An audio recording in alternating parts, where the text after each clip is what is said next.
Matt Kelly for The Next Gear on podtech.net. More now from the New York International Auto Show, and we're joined today by Chris Webb. He's the color designer of exteriors. Was that correct? Very good. Yeah, you got it. For GM North America. He's here to talk about how much color plays a role when it comes to design of concept and production vehicles. Correct. Yeah, I'm actually responsible for developing all colors. So it's 8 brands in North America, 72 vehicles, and then show cars. So, I mean, color is actually returning, which is the big story first. I mean, in automotive, we've been black, white, silver, and grey for a decade. Yawn. Just boring. Right, color is returning, and we've done research over the years to show that 39% of customers who walk into a dealership will leave and go to a totally different brand if they can't get the color they want. So it's huge. It used to be 27%, now 39%. So we really see the importance of what we do. It can be brand specific. It can be very iconic in what we do. We're using some of our historical heritage colors now, for example, on the Corvette, to try and reintroduce them on the product.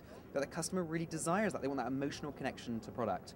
And color is probably the most easy way to design impact and emotion. There's no question. That's where color and trim are coming to their own role now within the automotive industry, because there are so many shared components. As we're going global on product, we're sharing so much. The easiest and quickest way and cheapest way to differentiate product is through color and material. That's absolutely right. And in terms of color, champagne and sand used to be the hot thing. Yawn, exactly like we say. What's hot right now in the color world? Orange, as you'll see over on the tracks, that's one of the hottest things right now. It came in around 4 years ago for us. We saw it appearing in other areas of product design. We had a gentleman come to a conference I was at once from Martha Stewart, and in their top 10 shades, it was always shades of white. They now have terracotta orange permanent in the top 10. So once people start surrounding themselves with it in their living spaces, to see a large form like a car becomes more palatable. So we now, out of our 72 vehicles, probably have orange on at least 50% of them. Wow. So orange is the big one. We're moving into blue. Blue is one of the biggest stories, and you're seeing it again in all areas of product design. Ralph Lauren with his blue label, Paul Smith with his purple label. It's really happening on a big scale. We're then going to move into yellow is returning quite dramatically for us, and green as we move down the road, primarily driven in the automotive industry because of all the hybrids and the ecological issues that we're moving forward with. As we look at these new concept vehicles, these global concept vehicles that were debuted today here in New York, let's talk about color on each one of them. Yep, this is Luna Quartz, and again, it's that whole sinister feel we were after here, that really urban street cred look. Purple is a big story right now, again, in all areas of product design. If you look at the fashion shows coming from Milan right now, they're showing a lot of purple. The big story on this one is the low gloss. The average color on a car is normally in an 80 gloss, that's standard clear coat levels. This is a 30. It's almost like a flat or a matte finish or something. Finish, absolutely right. And we've been trying for many years to do this in production.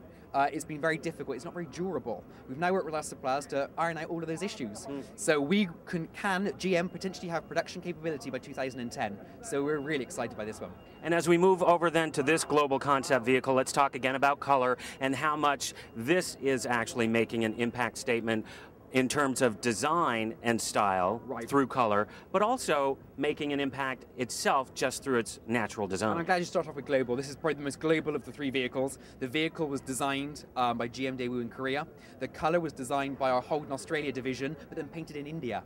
So it really is a global vehicle in this one.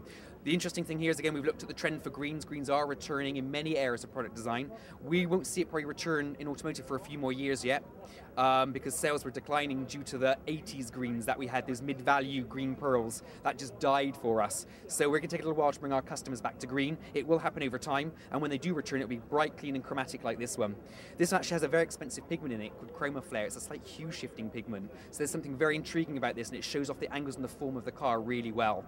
And as we move to our final vehicle over here, another global concept vehicle released today at the New York International Auto Show by Chevrolet. Talk about the vehicle and this absolutely gorgeous luster. Yeah, this is the little off-road vehicle called Trax. The body color is called Blaze Orange, and the lower accent is called Burnt Orange. And again, it has that hue-shifting ChromaFlare pigment in, so it goes from a very red shade orange to a very golden orange. And again, what we did on the actual accent color was take the body color, we darkened it, and then we added the low gloss clear again to give it that real urban yet off-road feel. So this is a real strong direction for us, and we're excited that these 3 vehicles that are entirely different are all built off the same platform, so it's quite fresh. And your final thoughts then on the role that color plays in selling an automobile, and how GM is actually recognizing this as a way to bring people to the show. Right. I mean, it is, as being a designer in a large corporation, it's just so exciting to see how it can embrace the importance of color and material. And again, a statistic we always give is that a consumer of a product makes a subconscious decision whether they like something or not within 90 seconds, and 62 to 90% of that is on color. So it's huge, and we just see, as we mentioned before, it's just going to increase in automotive, as it is a lifestyle product like every other area. Christopher Webb, the color guy for General Motors. What a pleasure having you on the podcast today. My pleasure. For the next year, I'm Matt Kelly on podtech.net.